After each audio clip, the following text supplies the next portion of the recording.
Cockroach Janata party ಅಂತಕ್ಕಂಥದ್ದು ಇದೊಂದು online movement ಪ್ರಾರಂಭ ಆಗಿದೆ. ಇದನ್ನ ಮಾಡ್ತಾ ಇದ್ದಾರೆ.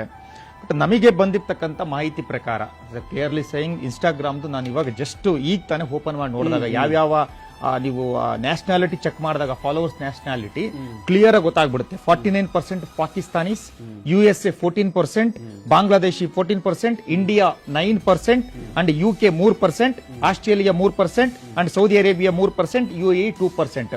ಇದು ಎಲ್ಲರಿಗೂ ಅರ್ಥ ಆಗುತ್ತೆ ಆನ್ಲೈನ್ ಅಲ್ಲಿ ನೋಡಿದಾಗ. ಮೊಬೈಲ್ ನಿಮ್ಗೆ ಕೊಡ್ತೀನಿ ನೋಡಿ, ನಂದು ಇನ್ಸ್ಟಾಗ್ರಾಮ್ ಅಲ್ಲಿ ಇದೆ ಅಲ್ಲ, ನಂದು ಇನ್ಸ್ಟಾಗ್ರಾಮ್ ಅಕೌಂಟ್ ಇದೆ, ನಮ್ಮ ಪೇಜ್ ಇದೆ, ಗ್ಯಾರಂಟಿ ನ್ಯೂಸ್ ಇನ್ಸ್ಟಾಗ್ರಾಮ್ ಪೇಜ್ ಇದೆ, ನಮ್ಗೊಂದು 5 ಲಕ್ಷ ಫಾಲೋವರ್ಸ್ ಇದ್ದಾರೆ. ನಾನು ಕೊಡ್ತೀನಿ ನಮ್ಮ ಅಕೌಂಟ್, ನಮ್ಮ ಪೇಜ್ ಅನ್ನ ಯಾವ ದೇಶದವರು ಯಾವ ರಾಜ್ಯದವರು ಫಾಲೋ ಮಾಡ್ತಾರೆ ಖಂಡಿತ ಮಾಡ್ಕೊಡ್ತೀನಿ ನಾನು, ಖಂಡಿತ ಮಾಡ್ಕೊಡ್ತೀನಿ. ತೋರಿಸಿ ಕೊಡಿ, ಅಡ್ಮಿನ್ ನೋಡ್ಬೋದು, ಮಾಡ್ಕೊಡಿ. ನಿಮ್ಗೆ ಯಾಕೆ ಅಡ್ಮಿನ್ ಹಾಕೊಡ್ಲಿ ಸರ್? ಎಕ್ಸಾಂಪಲ್ ಈಗ ಈಗಲೇ 2 ನಿಮಿಷ ಮಾಡ್ಕೊಡ್ತೀನಿ ನಾನು. ಕಾಕ್ರೋಚ್ ಜನತಾ ಪಾರ್ಟಿ ಅಡ್ಮಿನ್ ನಿಮ್ಮ ಹತ್ರ ಇದೆಯಾ, ಬಿಜೆಪಿ ಹತ್ರ ಇದೆಯಾ?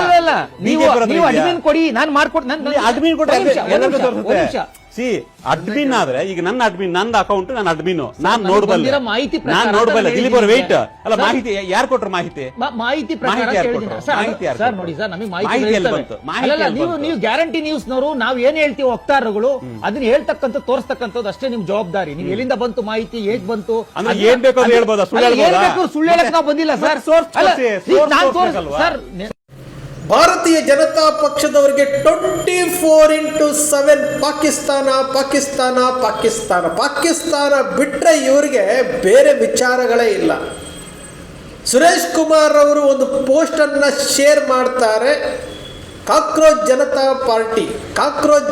ಪಾರ್ಟಿಯ ಫಾಲೋವರ್ಸು 49% ಪಾಕಿಸ್ತಾನದವರು ಅಂತೇಳಿ ಎಲ್ಲ ದೇಶಗಳನ್ನ ಹಾಕಿ ಒಂದು ಶೇರ್ ಮಾಡ್ತಾರೆ. ಒಬ್ಬ ಮಾಜಿ ಕಾನೂನು ಸಚಿವ, ನಗರಾಭಿವೃದ್ಧಿ ಸಚಿವ, ಪ್ರಜ್ಞಾವಂತ ರಾಜಕಾರಣಿ ಎನ್ನುವ ಸುರೇಶ್ ಕುಮಾರ್ ಶೇರ್ ಮಾಡ್ತಾರೆ.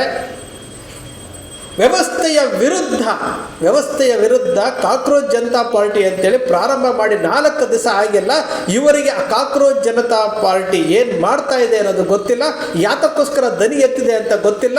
ಅಷ್ಟು ಬೇಗ ಇವರು ಪಾಕಿಸ್ತಾನಕ್ಕೆ ಲಿಂಕ್ ಮಾಡ್ತಾರೆ. ಇನ್ನು ಭಾರತೀಯ ಜನತಾ ಪಕ್ಷ ಎಂತೆಂತಹ ವಕ್ತಾರಗಳನ್ನು ನೇಮಿಸಿಕೊಂಡಿದೆ ಅಂತಂದರೆ, ದಿಲೀಪ್ ಕುಣಿಗಲ್ ಅಂತೇಳಿ ಬಹಳಷ್ಟು ನಗೆಪಾಟ್ಲಿಗೀಡಾದಂತಹ ವ್ಯಕ್ತಿಯನ್ನು ಗ್ಯಾರಂಟಿ ನ್ಯೂಸ್ನ ಚಾನಲಲ್ಲಿ ಕೂರಿಸ್ಕೊಂಡು ಚರ್ಚೆ ಮಾಡಿಸ್ತಾರೆ. ಆ ಚರ್ಚೆಯಲ್ಲಿ ದಿಲೀಪ್ ಕುಣಿಗಲ್ ಅವರು ಹೇಳ್ತಾರೆ, ಪಾಕಿಸ್ತಾನ ಅದೇ ಪೋಸ್ಟರನ್ನು ಸುರೇಶ್ ಕುಮಾರ್ ಅವರು ಶೇರ್ ಮಾಡಿದಂಥ ಪೋಸ್ಟರನ್ನು ದಿಲೀಪ್ ಕುಣಿಗಲ್ ಅವರು ತಗೊಂಡು ಇದು 49% ಪಾಕಿಸ್ತಾನ ಫಾಲೋ ಮಾಡ್ತಾ ಇರ್ಬೋದು, ಕಾಕ್ರೋಚ್ ಜನತಾ ಪಾರ್ಟಿ ಅವರದ್ದೇ ಅನ್ನೋ ರೀತಿಯಲ್ಲಿ ದಾರಿ ತಪ್ಪಿಸುವಂಥ ಕೆಲಸ ಮಾಡ್ತಾರೆ. ಇವರು ಯಾವ ಹಂತಕ್ಕೆ ಇಳಿದಿದ್ದಾರೆ ಅಂತಂದರೆ, ಗ್ಯಾರಂಟಿ ನ್ಯೂಸ್ನ ನಮ್ಮ ಸ್ನೇಹಿತರು ಕೇಳ್ತಾರೆ, ನಿಮ್ಗೆ ಹೇಗೆ ಸೋರ್ಸ್ ಗೊತ್ತಾಯಿತು ಅಂತಾರೆ. ನಾವು ನ್ಯಾಷನಲ್ ಪಾರ್ಟಿ ಹಂಗಾರೆ ಹ್ಯಾಕ್ ಮಾಡ್ತೀರಾ, ಮಾಹಿತಿಗಳನ್ನು ಕದಿತೀರಾ, ನೀವು ಹ್ಯಾಕ್ ಮಾಡ್ತೀರಾ, ಈ ರೀತಿಯಾಗಿ ದಾರಿ ತಪ್ಪಿಸುವಂತಹ ಕೆಲಸ ಮಾಡ್ತಾ ಇದ್ದೀರಲ್ಲ ನೀವು, ಸಂವಿಧಾನಕ್ಕೆ ಬೆಲೆ ಕೊಡ್ತಾ ಇದ್ದೀರಾ ನೀವು. ಅಷ್ಟಕ್ಕೂ ಕಾಕ್ರೋಚ್ ಜನತಾ ಪಾರ್ಟಿ ಪ್ರಾರಂಭ ಆಗಿ 4 ದಿವಸ ಆಗಿದೆ. ಯಾವುದರ ವಿರುದ್ಧ ಸ್ಟಾರ್ಟ್ ಆಗಿದೆ? ನ್ಯಾಯಾಧೀಶರು ನಿರುದ್ಯೋಗಿ ಯುವಕರನ್ನ, RTI ಕಾರ್ಯಕರ್ತರನ್ನ ಜಿಲ್ಲೆಗಳಿಗೆ ಹೋಲಿಸ್ತಾರೆ. ನಿರುದ್ಯೋಗವನ್ನು ಸೃಷ್ಟಿ ಮಾಡಿದ್ದು ಯಾರು ಗೊತ್ತಿಲ್ಲ. ಆ ನ್ಯಾಯಾಧೀಶರು ಹೇಳಿದ್ದಂತಹ ಮಾತಿಗೆ ಕಾಕ್ರೋಚ್ ಜನತಾ ಪಾರ್ಟಿ ಅಂತೇಳಿ ಒಬ್ಬ ಯುವಕ ಸ್ಟಾರ್ಟ್ ಮಾಡ್ತಾನೆ. 1 ಕೋಟಿಗಿಂತ ಹೆಚ್ಚು ಜನ ಅವರನ್ನು ಫಾಲೋ ಮಾಡ್ತಾರೆ. ಇದು ಅವರಿಗೆ ಸಂಬಂಧ ಇಲ್ಲದೆ ಇದ್ರೂ ಸಹ ಭಾರತೀಯ ಜನತಾ ಪಕ್ಷ ಕಾಕ್ರೋಚ್ ಜನತಾ ಪಾರ್ಟಿಯನ್ನ, ಅದರ ಹಿನ್ನೆಲೆಯನ್ನ ಹುಡುಕಿ, ಅದರ ತಪ್ಪುಗಳನ್ನ ಹುಡುಕಿ, ಅವರು ಆಮ್ ಆದ್ಮಿ ಪಾರ್ಟಿನಲ್ಲಿದ್ದರು, ಅವರು ಅಮೆರಿಕಾದಲ್ಲಿದ್ದಾರೆ, ಅವರು ಅಮೆರಿಕ ಪ್ರಜೆ, ಅವರು ಭಾರತೀಯರೇ ಅಲ್ಲ, ಇವರು ದನಿ ಎತ್ತಬಾರ್ದು. ಅಭಿಜಿತ್ ಅನ್ನೋ ವ್ಯಕ್ತಿ ಹಿಂದೂ ಅಲ್ವಾ? ಮುಂಬೈ ಪುಣೆದಲ್ಲಿ ಇದ್ದಿಲ್ವಾ ಅವರು ಭಾರತದಲ್ಲಿ ವಾಸ ಮಾಡ್ತಾ ಇರಲಿಲ್ವಾ? ಹಾಗಾದ್ರೆ ಅಮೆರಿಕದಲ್ಲಿ ಭಾರತೀಯರೆಲ್ಲರೂ ಹೋಗಿ ಪೌರತ್ವವನ್ನು ತೆಗೆದುಕೊಂಡಿದ್ದಾರಲ್ಲ, ಅವರೆಲ್ಲ ಯಾರು? ಎಲ್ಲರನ್ನು ಭಾರತೀಯ ಅಲ್ಲ ಅಂತ ಹೇಳ್ಬಿಡ್ತೀರಾ? ನಿಮಗೆ ಸಮಯಕ್ಕೆ ತಕ್ಕ ಹಾಗೆ ಕುಂಬಳಕಾಯಿ ಕಳ್ಳ ಅಂದರೆ ಹೆಗಲ್ಬಿಟ್ಟು ನೋಡ್ಕೊಂಡ್ರು ಅನ್ನೋ ರೀತಿಯಲ್ಲಿ ಭಾರತೀಯ ಜನತಾ ಪಕ್ಷ ಇವತ್ತು ಕಾಕ್ರೋಚ್ ಜನತಾ ಪಕ್ಷ ಪಾರ್ಟಿ ಬಂದ ತಕ್ಷಣನೇ ಇವರಿಗೆ ತಡ್ಕೊಳಕ್ಕಾಗ್ತಾ ಇಲ್ಲ. ಇವರಿಗೆ ಅಂದರೆ ಯಾರೂ ಸಹ ಪ್ರಶ್ನೆ ಮಾಡಬಾರ್ದು. ಎಲ್ಲಿ ನಮ್ಮ ಬುಡಕ್ಕೆ ಬರುತ್ತೋ? ನೀಟ್ ಎಕ್ಸಾಮಲ್ಲಿ 25 ಲಕ್ಷ ವಿದ್ಯಾರ್ಥಿಗಳಿಗೆ ಅನ್ಯಾಯ ಆಗ್ತಾ ಇದೆ. ಇವತ್ತಿನವರೆಗೂ ಧರ್ಮೇಂದ್ರ ಪ್ರಧಾನ್ ಆಗಲಿ, ಈ ದೇಶದ ಪ್ರಧಾನಮಂತ್ರಿ ಆಗಲಿ ರಾಜೀನಾಮೆ ಕೊಡಬೇಕಾಗಿತ್ತು, ಕೊಟ್ಟಿದ್ದಾರಾ? ಒಂದು ಟ್ರೈನ್ ಆಕ್ಸಿಡೆಂಟ್ ಆದರೆ ಅಶ್ವಿನಿ ವೈಷ್ಣವ್ ಅವರು ರಾಜೀನಾಮೆ ಕೊಡೋದಿಲ್ಲ, ಮತ್ತೇನೋ ಆಯಿತು ಅಂದರೆ ರಾಜೀನಾಮೆ ಕೊಡೋದಿಲ್ಲ. ನೀಟ್ ಎಕ್ಸಾಮ್ನಲ್ಲಿ 25 ಲಕ್ಷ ವಿದ್ಯಾರ್ಥಿಗಳಿಗೆ ಅನ್ಯಾಯ ಆಗಿದೆ, ಇದು ಒಪ್ಕೊಳ್ತಾ ಇದ್ದಾರೆ. ಒಪ್ಕೊಂಡ್ರು ಸಹ ಧರ್ಮೇಂದ್ರ ಪ್ರಧಾನ್ ಅವರು ರಾಜೀನಾಮೆ ಕೊಡ್ತಾ ಇಲ್ಲ, ಕೊಟ್ಟರು ಕೇಳಿದ್ರು ಕೊಡ್ತಾ ಇಲ್ಲ. ಈ ದೇಶದ ಪ್ರಧಾನಮಂತ್ರಿಗಳು ನೈತಿಕ ಹೊಣೆ ಹೊತ್ತು ರಾಜೀನಾಮೆ ಕೊಡಬೇಕಾಗಿತ್ತು, ಅದು ಬಿಟ್ಟು ವಿದೇಶ ಪ್ರವಾಸ ಮಾಡ್ತಾ ಇದ್ದಾರೆ. ಹಂಗಾರೆ ಪ್ರಶ್ನೆ ಮಾಡಬಾರ್ದು, ಏನನ್ನೂ ಪ್ರಶ್ನೆ ಮಾಡಬಾರ್ದು. ಇದು ಇವತ್ತಿನ ಸರ್ವಾಧಿಕಾರ ಅಂತಿರೋ ಪ್ರಜಾಪ್ರಭುತ್ವ ಅಂತಿರೋ ಗೊತ್ತಿಲ್ಲ. ಒಂದಂತೂ ಸತ್ಯ, ಸರ್ವಾಧಿಕಾರಿಗಳಿಗಿಂತ ಸರ್ವಾಧಿಕಾರ ನಡೀತಾ ಇರುವಂಥದ್ದು. ಸರ್ವಾಧಿಕಾರಿಗಳಿಗಿಂತ ಬ್ರಿಟಿಷರಿಗಿಂತಲೂ ಅತಿ ಹೆಚ್ಚು ಸರ್ವಾಧಿಕಾರ ನಡೀತಾ ಇರುವಂಥದ್ದು ಮಹಾರಾಜರ ಕಾಲದಲ್ಲಿದ್ದಂತಹವರಿಗಿಂತಲೂ ಮಹಾ ದೊಡ್ಡದಾದಂಥ ಸರ್ವಾಧಿಕಾರ ನಡೀತಾ ಇರುವಂಥದ್ದು. ಪ್ರಶ್ನೆ ಮಾಡಿದ್ರೆ ದೇಶ ಅಂತ ಬರ್ತೀರಿ, ಪ್ರಶ್ನೆ ಮಾಡಿದ್ರೆ ಹಿಂದುತ್ವ ಅಂತ ಬರ್ತೀರಿ, ಪ್ರಶ್ನೆ ಮಾಡಿದ್ರೆ ಬಾಯಿ ಮುಚ್ಚಿಸುವಂಥ ಕೆಲಸ ಮಾಡ್ತೀರಿ. ಹಾಗಾದರೆ ಯಾರು ಪ್ರಶ್ನೆ ಮಾಡಬಾರ್ದ? ಇಂತಹ ಪರಿಜ್ಞಾನ ಇಲ್ಲದಂತಹ ಒಬ್ಬ ವಕ್ತಾರಗಳನ್ನು ಕೂರಿಸ್ಕೊಳ್ತೀರಿ. ಒಬ್ಬ ಕಾನೂನು ಸಚಿವರಾಗಿದ್ದಂತಹ ಸುರೇಶ್ ಕುಮಾರ್ ಅವರು ಈ ಹಂತಕ್ಕೆ ಹೋಗ್ತಾರೆ ಅಂತ ನಮಗೂ ಗೊತ್ತಿರಲಿಲ್ಲ. ಇದೇ ಸುರೇಶ್ ಕುಮಾರ್ ಅವರು ಇದೇ ಸೌಜನ್ಯ ವಿಚಾರ ಬಂದಾಗ, ಇದೇ ಚಿನ್ನಯ್ಯನ ವಿಚಾರ ಬಂದಾಗ ವಿಧಾನಸಭೆಯಲ್ಲಿ ಸುರೇಶ್ ಕುಮಾರ್ ಅವರು ಯಾರೋ ಎಡಿಟ್ ಮಾಡಿರುವಂತಹ ಒಂದು ವಿಡಿಯೋವನ್ನು ವಿಧಾನಸಭೆಯಲ್ಲಿ ಪ್ರಸ್ತಾಪ ಮಾಡಿ ಮುಜುಗರಕ್ಕೆ ಈಡುಪಟ್ಟಿರುವಂಥದ್ದನ್ನು ನಾವು ನೋಡಿದ್ದೀವಲ್ಲ. ಇದೇ ವಿಚಾರ, ಇದೇ ಸುರೇಶ್ ಕುಮಾರ್ ಅವರು ಎಷ್ಟು ಬಾರಿ ಸುರೇಶ್ ಕುಮಾರ್ ಅವರೇ ದೇಶ ಮೊದಲು, ನಿಮ್ಮ ರಾಜಕೀಯ ಪಕ್ಷ ಅಲ್ಲ, ನ್ಯಾಯ ನ್ಯಾಯ ಸಿಗಬೇಕು, ನಿಮ್ಮ ರಾಜಕೀಯ ಪಕ್ಷದ ಉಳಿವಲ್ಲ, ನ್ಯಾಯಕ್ಕೆ, ನೀತಿಗೆ, ಧರ್ಮಕ್ಕೆ ಇಲ್ಲಿ ಗೆಲುವಾಗಬೇಕೇ ಹೊರತು ನಿಮ್ಮ ರಾಜಕೀಯ ಪಕ್ಷದ ಗೆಲುವು ಮುಖ್ಯ ಅಲ್ಲ ರೀ. ಅರ್ಥ ಮಾಡ್ಕೊಳ್ಬೇಕಾಗತ್ತೆ. ನಮ್ಮ ದೇಶದ ಜನರು ಯಾವ ರೀತಿ ಆಗಿದ್ದಾರೆ ಅಂತಂದ್ರೆ ಅಂಧ ಭಕ್ತರಿಗಿಂತ ಅಂಧ ಭಕ್ತರಾಗೋಗಿದ್ದಾರೆ, ಅಂಧ ಭಕ್ತರಿಗಿಂತ ಅಂಧ ಭಕ್ತರಾಗೋಗಿದ್ದಾರೆ.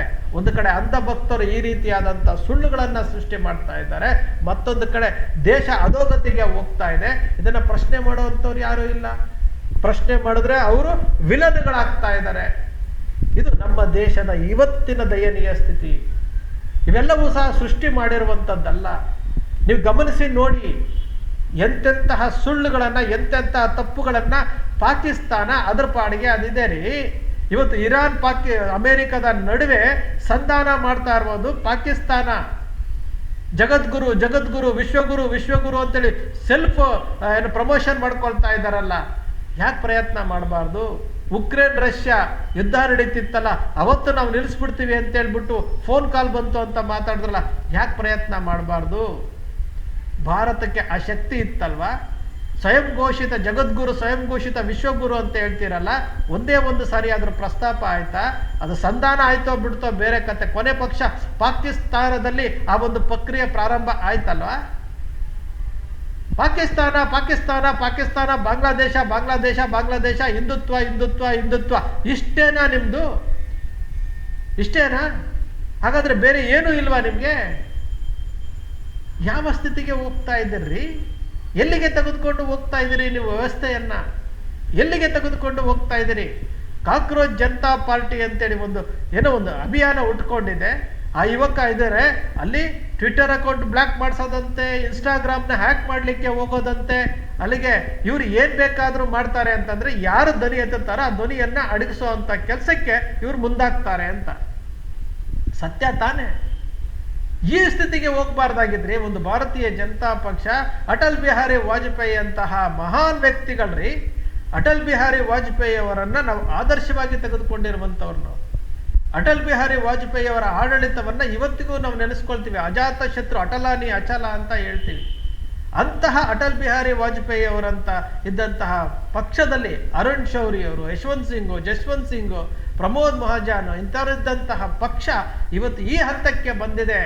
ಇಂತಹ ಪರಿಜ್ಞಾನ ಇಲ್ಲದಂತಹ ವಕ್ತಾರಗಳನ್ನು ನೇಮಿಸಿಕೊಂಡು, ಮಾಹಿತಿ ಇಲ್ಲದಂತಹ ಮಾಜಿ ಸಚಿವರುಗಳ ಕಡೆಯಿಂದ ಈ ರೀತಿಯಾದಂತಹ ತಪ್ಪುಗಳು ಆಗ್ತಾ ಇದೆ ಅಂತಂದ್ರೆ ಭಾರತೀಯ ಜನತಾ ಪಕ್ಷ ಅಧಿಕಾರಕ್ಕೋಸ್ಕರವಾಗಿ ಯಾವ ಹಂತಕ್ಕೆ ಇಳಿಯುತ್ತೆ ನೋಡಿ. ಪ್ರಶ್ನೆ ಮಾಡಬೇಕಲ್ವಾ? ಪ್ರಶ್ನೆ ಮಾಡಬೇಕಾಗಿರೋದು ಪ್ರತಿಯೊಬ್ಬರ ಹಕ್ಕಲ್ವಾ? ಪ್ರಶ್ನಿಸಬೇಕಾದಂಥದ್ದು ಭಾರತೀಯರ ಕರ್ತವ್ಯ ಅಲ್ಲ? ಈ ಸಂವಿಧಾನ ಕೊಟ್ಟಿರುವಂಥದ್ದು ಹಕ್ಕು ಏನಕ್ಕೆ ಕೊಟ್ಟಿದೆ? ಈ ದೇಶವನ್ನು ಉಳಿಸೋದಕ್ಕೋಸ್ಕರವಾಗಿ. ಸ್ನೇಹಿತರೆ, ನಿಮ್ಮ ಅಕ್ಷರ ಮೀಡಿಯಾ ಸೃಷ್ಟಿ ಮಾಡೋದಿಲ್ಲ, ಕಲ್ಪನೆ ಮಾಡೋದಿಲ್ಲ, ವಾಸ್ತವದ ವಿಚಾರವನ್ನು ವಿಶ್ಲೇಷಣೆ ಮಾಡುತ್ತೆ. ನಿಮ್ಮ ಅಕ್ಷರ ಮೀಡಿಯಾದ ವಿಶ್ಲೇಷಣೆ ನಿಮ್ಗೆ ಇಷ್ಟ ಆಯಿತು ಅಂದರೆ, ಸಬ್ಸ್ಕ್ರೈಬ್ ಆಗಲಿಲ್ಲ ಅಂದರೆ ಸಬ್ಸ್ಕ್ರೈಬ್ ಮಾಡ್ಕೊಳ್ಳಿ, ಪಕ್ಕದಲ್ಲಿ ಕಾಣುವಂಥ ಬೆಲ್ ಐಕಾನ್ ಪ್ರೆಸ್ ಮಾಡಿ, ಶೇರ್ ಮಾಡಿ, ಪ್ರೋತ್ಸಾಹ ನೀಡಿ.